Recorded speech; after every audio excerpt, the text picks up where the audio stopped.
La provincia di Agrigento resta a guardare con l'ordine degli architetti che non ci sta. Difficilmente la Sicilia eviterà di cambiare fascia da lunedì a causa dei troppi contagi.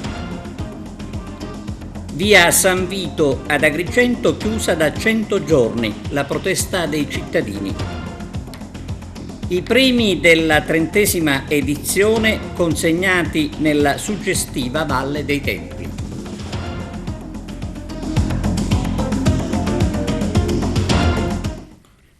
Ben trovati con TVA Notizie. Recovery Plan, solo briciole per la Sicilia e nulla per Agrigento.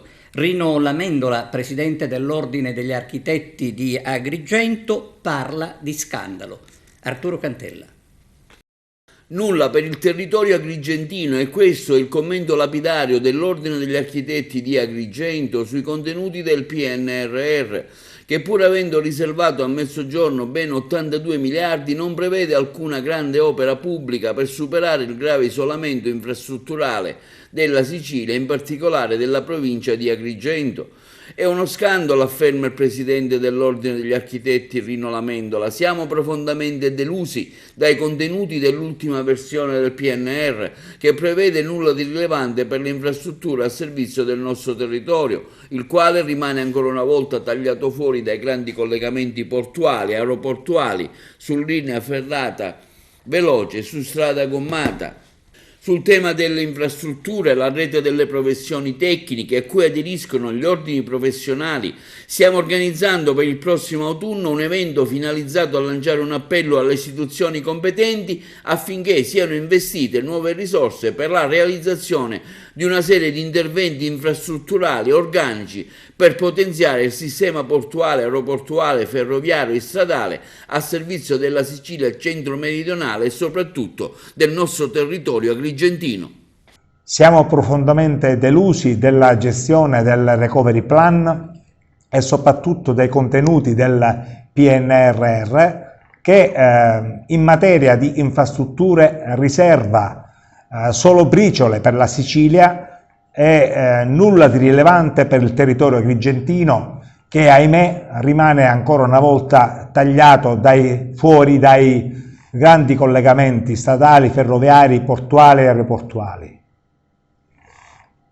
Abbiamo negli ultimi mesi apprezzato i segnali positivi pervenuti dalla regione siciliana, che si sta impegnando molto, sta investendo molto nella manutenzione della viabilità interna provinciale. Abbiamo anche apprezzato la proficua cooperazione tra Stato e Regione, grazie alla quale è stato recentemente pubblicato il bando per la progettazione esecutiva della strada Mare Monti, che costituisce un'importantissima arteria di collegamento dei comuni dell'entroterra agrigentino che fanno parte del settore del versante dei Monti Sicani alla viabilità statale, quindi segnatamente alla 115 e alla 118.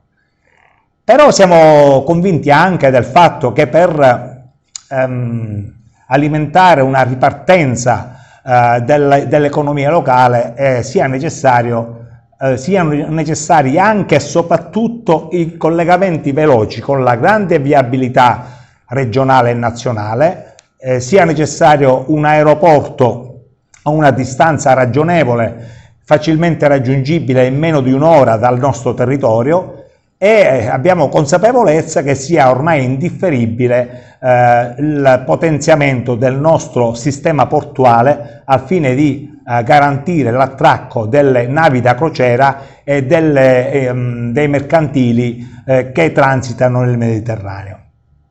Da questo punto di vista il Recovery Plan, e in particolare il PNRR, costituisce un'occasione perduta per il rilancio socio-economico del nostro territorio.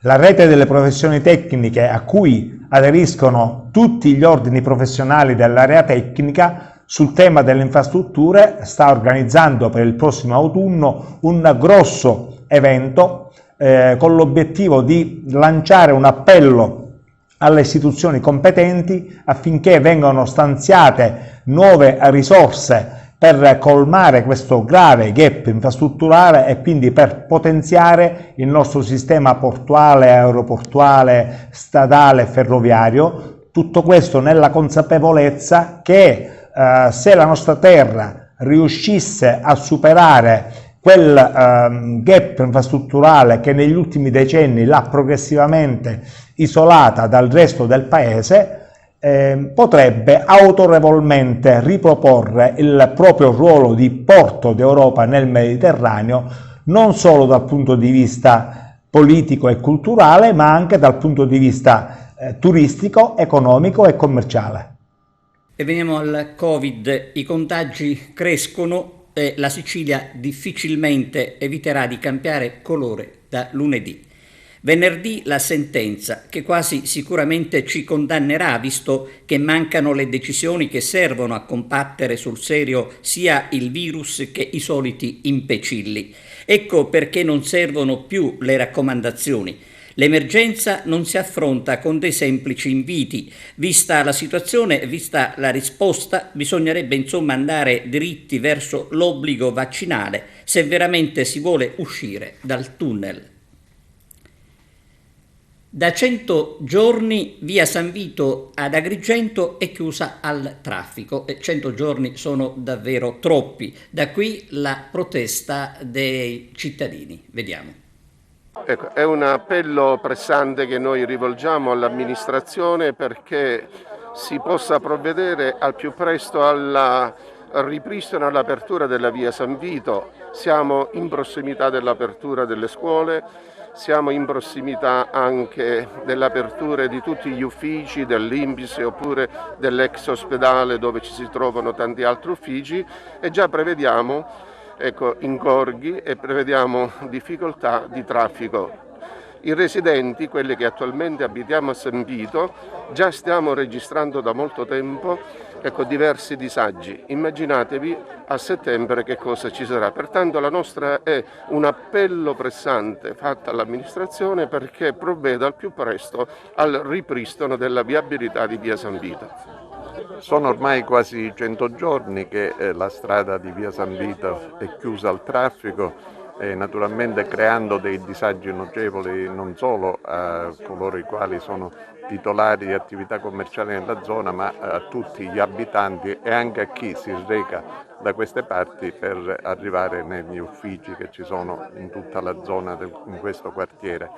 E dalle notizie ufficiose che rimbalzano dal Palazzo di Città sembrerebbe che si sta procedendo per mettere in sicurezza quella zona e aprire una corsia. Speriamo che questo avvenga in tempi molto celeri perché ormai è l'apertura dell'anno scolastico alle porte e quindi immaginiamo cosa potrebbe succedere se questi lavori non fossero completati prima di quella data. Noi siamo fiduciosi che tutto questo si possa realizzare in tempi brevi perché i disagi che il quartiere ha sofferto in questi quasi 100 giorni sono veramente rilevanti. Centinaia di persone per una fiaccolata in memoria di Vanessa Zappalà, la giovane di 26 anni uccisa dall'ex fidanzato che dopo l'omicidio si è tolto la vita. La comunità di Trecastagni ha voluto manifestare la propria solidarietà alla famiglia della ragazza deponendo un mazzo di rose su una panchina rossa. La manifestazione si è svolta alla presenza dell'amministrazione e dei consiglieri comunali. Sabato ci sarà una pedalata solidale in memoria di Vanessa sul luogo dove la ragazza è stata uccisa. Arrivano nuovi agenti per il corpo forestale della regione nel momento in cui serve più forza per salvaguardare l'ambiente. Vediamo. In un momento in cui bisogna davvero lavorare e faticare per difendere il territorio e tutti sappiamo quello che abbiamo dovuto vivere e che ancora saremo costretti a vivere in questa estate, c'è bisogno di uomini in divisa nelle campagne per tutelare i nostri beni, e per fare rispettare le leggi. Giuro di essere fedele alla Repubblica, di osservare lealmente la Costituzione e le leggi. Una giornata importante per la Regione Siciliana, l'immissione in servizio di 56 nuovi agenti del Corpo Forestale. Un momento di sintesi, la politica del fare in attesa di celebrare i nuovi concorsi, uomini e donne che con passione e credibilità daranno una mano importante per la tutela dell'ambiente e della salute pubblica in Sicilia. Di reggere i doveri del mio ufficio nell'interesse dell'amministrazione del pubblico bene. Un uomo di Licata è rimasto ustionato dallo scoppio della batteria di una bici elettrica che stava caricando nel box di casa. L'uomo, a causa delle ustioni, è in prognosi riservata al Cannizzaro di Catania. Storie di migranti raccolte da Alessandro Tedesco in un libro presentato ad Agrigento. Arturo Cantella. Alessandro Tedesco si presenta questa fatica letteraria, l'esperienza di un viaggio vissuto sicuramente importante. Sì, è un viaggio vissuto attraverso la mia esperienza di insegnante, esperienza che ho iniziato al centro Sicania, al centro di accoglienza Sicania di Siculiana, passando poi per vari SPRAR della provincia di Agrigento. È un'esperienza che mi ha formato e mi ha segnato particolarmente, perché con gli allievi abbiamo stretto oltre che un rapporto di lavoro, io da insegnante e loro da allievi, anche un rapporto di amicizia, e loro in questo viaggio mi hanno confidato le loro esperienze, i loro viaggi, i loro segreti, perché sono cose terribili che si conservano dentro, e a me invece li hanno confidati, e ho avuto quindi la possibilità di scriverli e di trasmetterli a voi. Oggi la presentazione con qualificati operatori culturali. Sì, più che una presentazione, diciamo che è una chiacchierata tra amici, perché siamo qua a Oceano Mare, a San Leone, e dirigerà, diciamo, la chiacchierata Antonio Pancamopuglia, che è un giornalista, amico, critico musicale, ha scritto libri, ha scritto anche su riviste nazionali. Poi c'è Giandomenico Vivacqua, che è un grande amico e che mi ha consigliato in questo mio viaggio, per questo mio lavoro. C'è Vittorio Alessandro, che ha scritto la prefazione di questo libro, e diciamo che è stato un lavoro a cui hanno partecipato tanti amici, per la verità, che non solo i ragazzi che mi hanno confidato i loro viaggi, ma anche gli amici che mi hanno consigliato strada facendo, non ultimo il presidente dell'associazione Emilio Agnello, che mi ha consentito di conoscere questo mondo, perché mi ha introdotto lui come insegnante nei centri di accoglienza per stranieri. Parliamo di questo libro, cosa c'è da trarre per uno che lo legge, come insegnamento, insomma, come esperienza di vita vissuta? Allora, Il viaggio di Mukhtar, questo libro di Alessandro Tedesco, racconta appunto tante esperienze di quelli che sono stati i suoi studenti, ed è proprio un percorso di crescita, un percorso di formazione che il lettore può fare rivivendo le stesse esperienze dello stesso scrittore, dello stesso autore, nonché anche di tutti i personaggi che poi raccontano queste storie, che sono i protagonisti di queste storie, dalla loro stessa voce. Sono storie di sopravvivenza, sono storie di integrazione, sono storie di un adattamento difficile in una società come la nostra, in cui il problema dell'immigrazione e dell'integrazione è di straordinaria contemporaneità, è un problema molto scottante, e questo sicuramente può essere una lettura per avvicinarsi a questa tematica in maniera anche diversa, andando proprio a sentire la viva voce dei protagonisti e la testimonianza di una persona che in qualità di insegnante ha contribuito anche a questo processo di integrazione. Alessandro per il suo lavoro ha incontrato un'umanità di cui noi sentiamo per lo più parlare sui giornali, ma in modo molto sommario, molto approssimativo. Invece Alessandro è entrato in contatto con l'altro e con la sua sensibilità ha raccolto una quantità di storie dell'altro mondo, potremmo dire, degli altri mondi, e ha avuto anche la capacità di metterle in forma, di scriverle in modo veramente prezioso, ed è un libro essenziale a chi si voglia misurare con un tema senza pregiudizi e attraverso un testimone prezioso come appunto è stato Alessandro in questa occasione. Adriana Iacono, qual è il tuo ruolo in questa presentazione di questa sera del libro di Alessandro Tedesco? Alessandro mi ha coinvolto, visto che si parla delle lingue, quindi dell'importanza delle lingue, quale migliore occasione per ricordare che la lingua è integrazione, è un veicolo attraverso il quale passano la società, la cultura, i valori di un ambiente sociale, appunto. Quindi se parliamo di integrazione, chiaramente non si può fare a meno di parlare di integrazione attraverso l'insegnamento della lingua italiana. Alessandro è un ottimo insegnante, lo ha dimostrato in varie occasioni, e quindi sicuramente dovremmo spingere sempre di più i ragazzi nelle comunità, i migranti nelle comunità, a dargli sempre occasione per imparare sempre al meglio la lingua italiana, per permettere poi l'integrazione appunto all'interno della società, della struttura del lavoro. Quindi chiaramente è una missione importante quella di appunto per veicolare l'integrazione attraverso l'insegnamento della lingua italiana.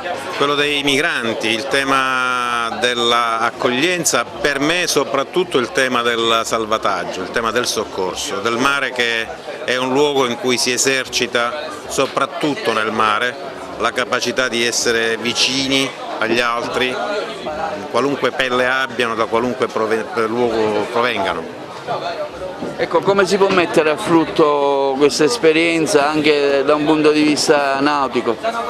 Io credo che ci sia soprattutto da mettere in campo tutte le nostre risorse. Il nostro Paese ha una guardia costiera che ha dato prove esemplari di capacità anche tecnica.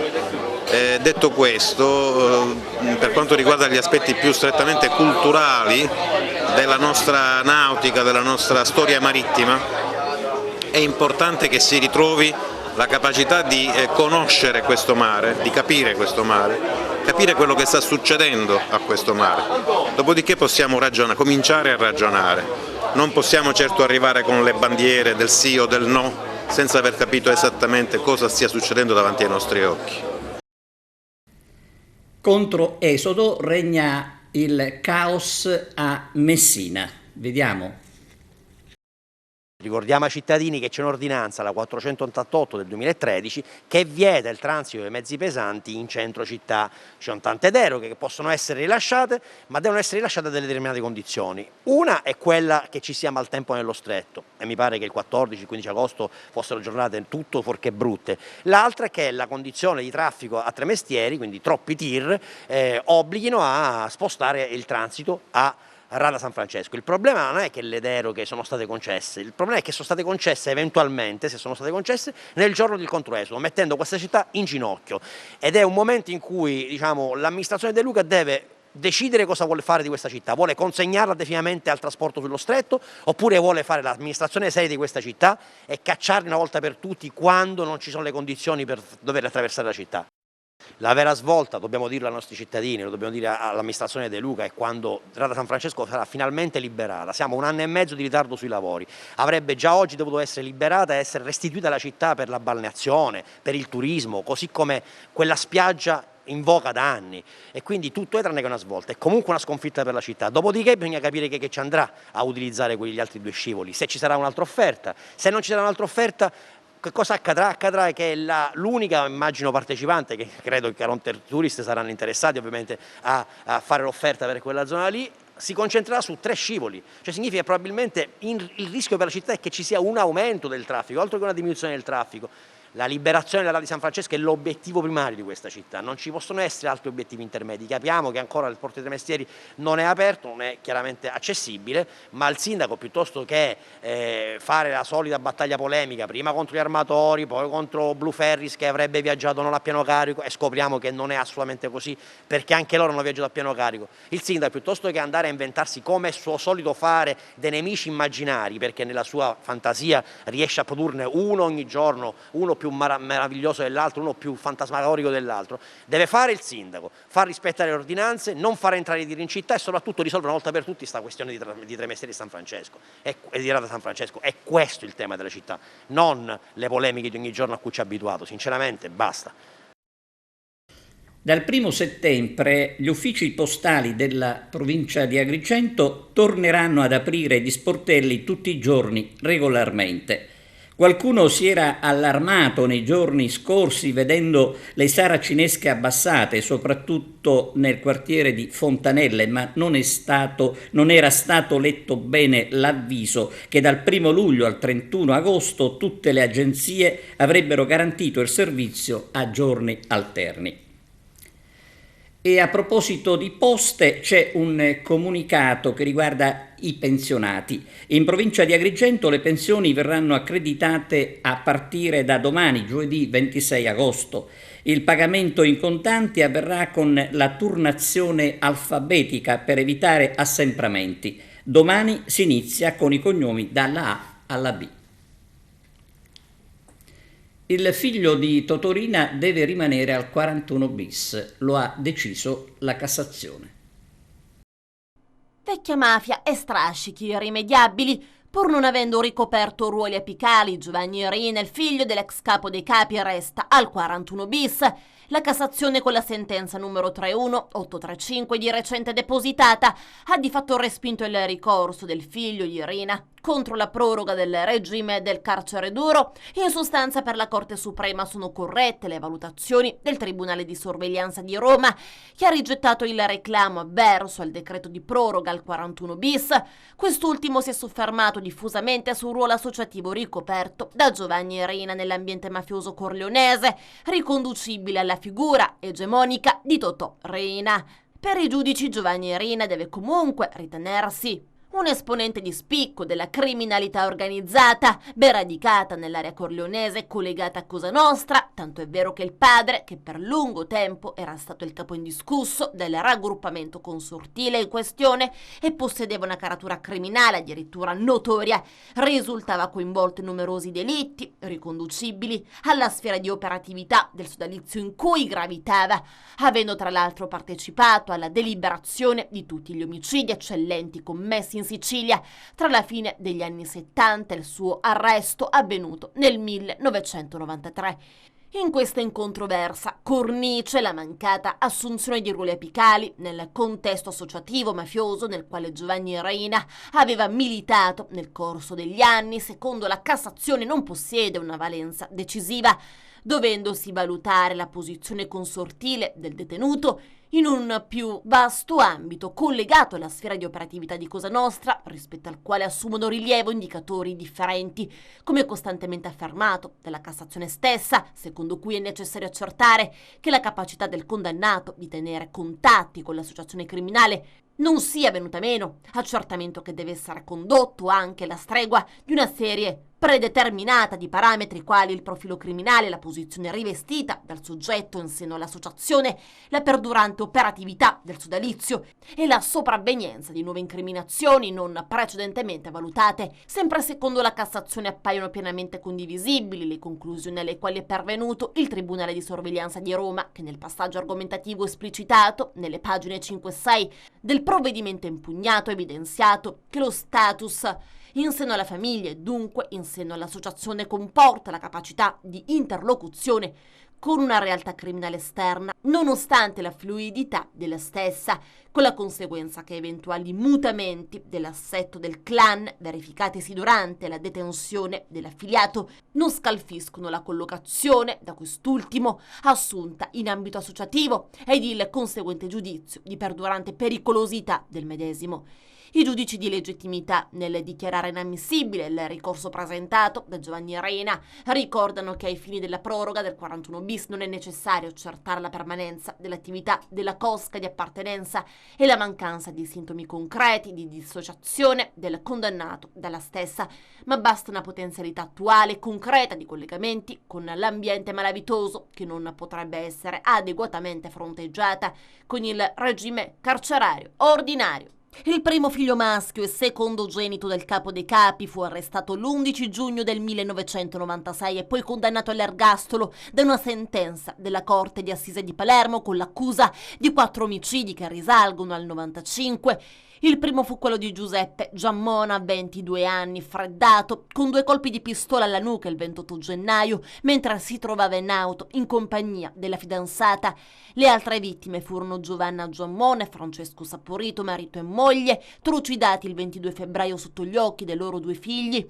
L'ultimo omicidio, che sancì il suo battesimo di fuoco per Cosa Nostra, fu quello del dottor Antonio Di Caro, strangolato e sciolto nell'acido a Giardinello il 22 giugno con la complicità dello zio Leoluca Bagarella. Per fortuna, è il caso di dire, non capita spesso che a rapinare sia una donna. È incredibile l'episodio accaduto a Ravanusa la notte scorsa ai danni di un ragazzo strattonato proprio da una donna sui 30 anni che gli ha portato via il motorino. Ad indagare sono i carabinieri. Il cantante Massimo Ranieri nel suo tour in Sicilia ha fatto tappa a Finale di Pollina nel Messinese. È passato un anno così molto, molto duro, lo sappiamo tutti quanti, e potevamo solo ovviamente comunicare per telefono, ma dopo l'ennesima telefonata hai sentito, hai visto, hai letto, hai fatto, poi la domanda solita era come stai? E la risposta era sempre la stessa, è come vuoi che sto? Intimorito, pauroso, non capisco più niente, questo silenzio assordante che ci attanaglia da molto tempo. Poi a un certo punto, da questo tunnel in cui ci siamo incamminati contro la nostra volontà, lì in fondo abbiamo incominciato a vedere una piccola luce, fioca, ma c'era che ci diceva non arrendetevi, venite avanti, che sta andando tutto bene. E quella luce che cos'era? Era il vaccino.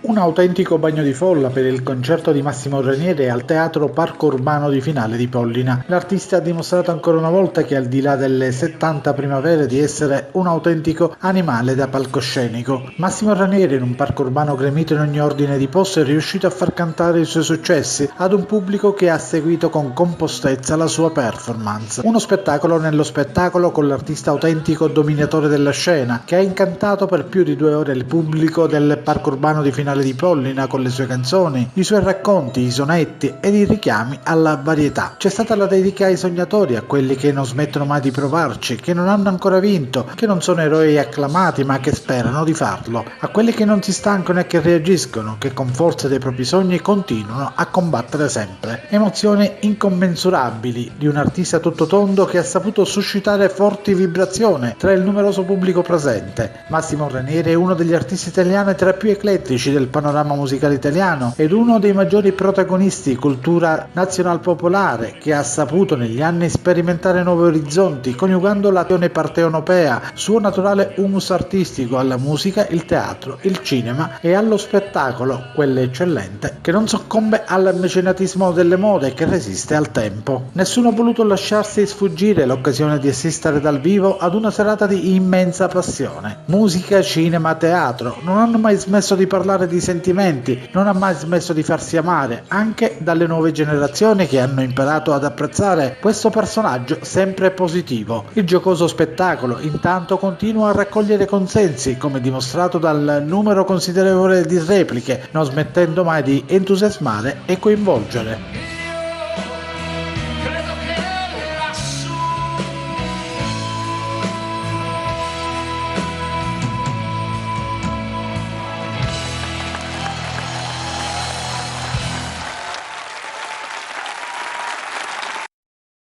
E adesso pausa per la pubblicità. Tra poco. Nella suggestiva cornice del Tempio di Giunone si è svolta la 30ª edizione del premio Mimosa d'Oro con Orietta Berti ospite d'onore. Arturo Cantella. Si è svolto ieri 24 agosto al Teatro Tempio Giunone della Valle dei Templi di Agrigento la cerimonia di consegna del premio Mimosa d'Oro giunto alla sua 30ª edizione, promosso dal Centro Artistico Culturale Renato Guttuso di Favara, presieduto da Lina Urso Gucciardino. L'effetto bellissimo perché effettivamente festeggiamo la 30ª edizione, ma un po' triste perché siamo in un momento particolare, ma io ho voluto insistere proprio per questo. È un momento difficile, è un momento in cui tutti viviamo nell'ansia, però io volevo dire la vita continua, io amo la vita e quindi dobbiamo continuare. Creare le condizioni per vedersi, per stare assieme, per dimenticare un poco e quindi siamo qua. È bellissimo perché ha partecipato veramente tantissima gente, tutte le autorità e ciò a significare che la pensano come me. Vogliamo continuare a vivere nonostante tutto. Una pennellata sui premi che avete assegnato, sempre di grandissima attualità. Sì, il premio va a Rossella Miccio, Emergency, che sta vivendo un momento difficile in questo momento anche per la morte di strada. Poi abbiamo la bravissima Olivia Sellerio, Antonella Di Bartolo, Angela Bellia, Graziella Pirriatore e Florinda Saieva della Farmi. E ricordiamo anche Lorena 40, la bellissima ragazza, perché la Mimosa d'Oro è questo. La Mimosa d'Oro è un premio a persone che stanno a indicare qualcosa per i giovani, impegno, amore per il prossimo, sacrificio, ed è quello che vogliamo dire ai nostri ragazzi: la vita è bella, godetevela, ma cercate di conquistarvi tutto con il sacrificio, lo apprezzerete di più. Grazie agli organizzatori per averci dato e per darci questo momento che io credo che sia un momento importante. La Presidente poco fa ha parlato di momenti di serenità, momenti di sorrisi, credo che ne abbiamo veramente tutti molto bisogno. È un premio prestigioso questo. Un premio che arriva alla 30ª edizione è sicuramente un premio che valorizza, sicuramente vuole valorizzare le donne, quello che fanno le donne che per arrivare ad avere un premio del genere devono avere un grande progetto di vita e devono interpretarlo al meglio. Io ho letto chi sono le persone premiate questa sera e parliamo veramente di livelli molto elevati. Dottor Dario Caltabellotta, presente alla premiazione Mimosa d'Oro, un momento importante, un premio importante, rappresenta il Dipartimento, l'assessorato all'agricoltura. Sì, questo premio con l'instancabile Lina Gucciardino è sicuramente un elemento di valorizzazione del territorio, di tutte le eccellenze umane che insistono su questo territorio. Un periodo come questo è stato caratterizzato dalla pandemia e dal coronavirus, dà sicuramente un'occasione anche per guardare avanti e oggi grazie a Lina Gucciardino e tutto al premio Mimosa d'Oro che si realizza tutto questo. Ecco le novità relativamente all'assessorato all'agricoltura in un momento difficile dove abbiamo visto in particolare il problema degli incendi che ha dato particolarmente danni all'agricoltura. Voi prontamente avete subito realizzato un fondo in favore degli agricoltori. Prendere posto, sì, un minuto, parte la manifestazione. Il caldo, gli incendi e questa straordinaria siccità stanno mettendo in ginocchio l'agricoltura di Sicilia, quella eccellente, quella di grande qualità. Gli interventi della Regione cercano di ristorare i danni subiti, ci auguriamo subito che tutto questo ora possa con le piogge poter arrivare a un po' di frescura, che i produttori hanno subito veramente grandi danni che la Regione cercherà di ristorare. Nella ricorrenza del trentennale del premio Mimosa d'Oro, 2 sono state quelle assegnate a persone di grande caratura internazionale. Il primo a Rossella Miccio, da oltre 20 anni impegnata con Emergency, l'associazione fondata nel 1994 dal compianto Gino Strada, di cui dal 2017 ne è presidente, che non ha potuto presenziare all'evento per via della morte del fondatore Gino Strada, ma collegata in video via Skype. Ringrazio per il premio, ringrazio Lina per queste parole che come dire, non so, forse un po' mi avete sopravvalutata, mamma, vi ringrazio davvero. Avrei voluto esserci quest'anno, l'anno scorso appunto, come ricordavate, c'è stata l'allerta meteo rossa e quindi è saltato tutto, ma io insomma ci sono con voi e verrò appena possibile. Purtroppo questo premio arriva in un momento estremamente doloroso per me personalmente, per tutta l'organizzazione, per Emergency, perché Gino è stato il fondatore, ma è stato quindi anche la guida, l'anima, lo sguardo lungo, è stato quello che ci ha sempre incitati a buttare il cuore oltre l'ostacolo. Quindi Olivia Sellerio, cantautrice, interprete e cantante dei brani originali nella serie televisiva Il commissario Montalbano e Il giovane Montalbano 2. Ma per me questo premio è specialmente commovente, è un motivo di felicità perché, come diceva, sono molto legata al territorio da grandi parole, grandi pensieri, grandi pagine, anche dalla strepitosa voce di Rosa Balistreri, e poi per me è specialmente commovente, dicevo, perché questo stesso premio è stato conferito a mia madre 30 anni fa. Assegnati anche riconoscimenti speciali Mimosa d'Oro. La commissione del Centro Renato Guttuso ha individuato 5 donne che si sono particolarmente distinte nel loro campo d'azione. Graziella Pirriatore, arbitro internazionale FIFA, tra i più prestigiosi fischietti al femminile. Guardi, è sicuramente un premio che mi riempie di gioia. Oltre che per il prestigio è l'Albo d'Oro che riconosce personaggi di grande spessore culturale e di caratura anche nazionale e internazionale, sicuramente è un premio che è a casa e quindi vale doppio. Per il suo lavoro finalmente anche le donne scendono in campo. Esatto, sì, era ora, lo possiamo dire, no? Con grande felicità, insomma. I tempi sono maturi perché questo ormai possa essere una realtà.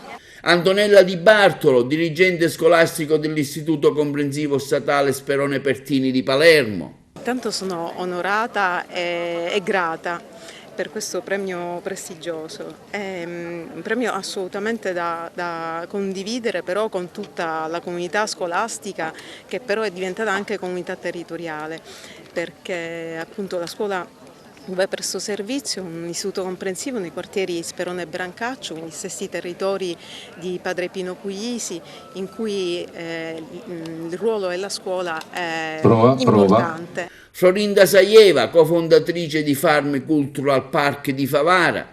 Sicuramente è un riconoscimento per me importantissimo perché arriva da un'organizzazione della mia città. E quindi un po' sfatare il mito che nessuno è profeta in patria, quindi sono veramente molto contenta e mi auguro di poter in qualche modo trovare delle nuove collaborazioni con il centro Guttuso e continuare a lavorare per Favara, per Agrigento e per la Sicilia. Angela Bellia, ricercatrice nel settore delle Social Science and Humanity. Questo è un premio che un riconoscimento alle attività delle donne che si spendono in vari campi, dalla ricerca al volontariato e anche ad altre attività che vedono impegnate quotidianamente le donne che danno un contributo molto importante alla crescita e allo sviluppo della società. Quindi a Lorena 40 un riconoscimento alla memoria, la giovane ragazza di Favara vittima di femminicidio. Il riconoscimento è stato ritirato dalla sorella Danila. Strappata alla vita per mano di chi doveva proteggerla e amarla. Lorena 40, giovane e futuro medico, è l'ennesima giovane donna vittima di un assurdo femminicidio, privata con violenza del diritto di vivere. Attraverso Lorena 40 e il suo sacrificio vogliamo ricordare tutte le donne vittime di violenza e tenere acceso il dibattito sul tema del femminicidio e della violenza di genere. Amare non è possesso, amare è libertà di dire sì alla vita. Per questo motivo Lorena sarà simbolo di tutte quelle donne private della libertà di amare. Al termine della manifestazione una mimosa d'oro speciale è stata consegnata a Lina Urso Gucciardino da parte dei soci del Centro Renato Guttuso. Diversi gli artisti che hanno allietato la serata, coordinati dalla brava Lia Minio dell'Accademia Palladium, Alice e Sharon Condello, Claudia Riccio delle Muse, Tania Vinciguerri e Andrea Donzella, il corpo di ballo ASD Performance. La serata è stata brillantemente condotta dal giornalista Giuseppe Moscato e dalla brava Gabriella Omodei. Ha concluso la serata la sempre brava cantante Orietta Berti. Grazie per questa bella accoglienza, non ho mai cantato con un palco così bello, pieno di olivi e poi i templi, bellissimo. Grazie per avermi dato questa emozione, ringrazio la signora Lina che ha voluto invitarmi. Il marito mi ha detto che nessuno mi voleva qui, mi dispiace, ma la signora Lina ha insistito tanto che mi ha fatto venire e io sono venuto volentieri per fare un piacere al mio amico Lima, Cesare Lima. Senza più orgoglio, senza più affanno, ci abbandoniamo al mondo, senza nessun rimpianto, non vado a fondo se sono insieme a te. Quando ti sei innamorata,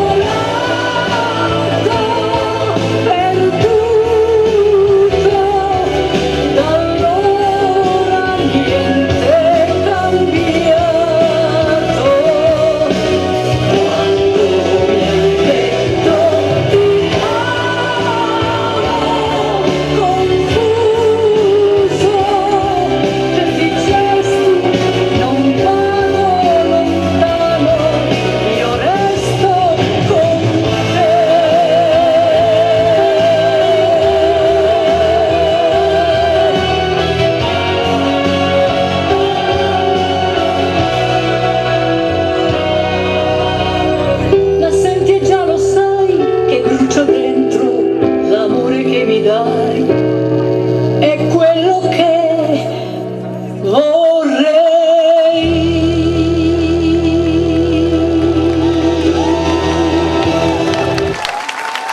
Abbiamo concluso, grazie per la vostra attenzione e arrivederci.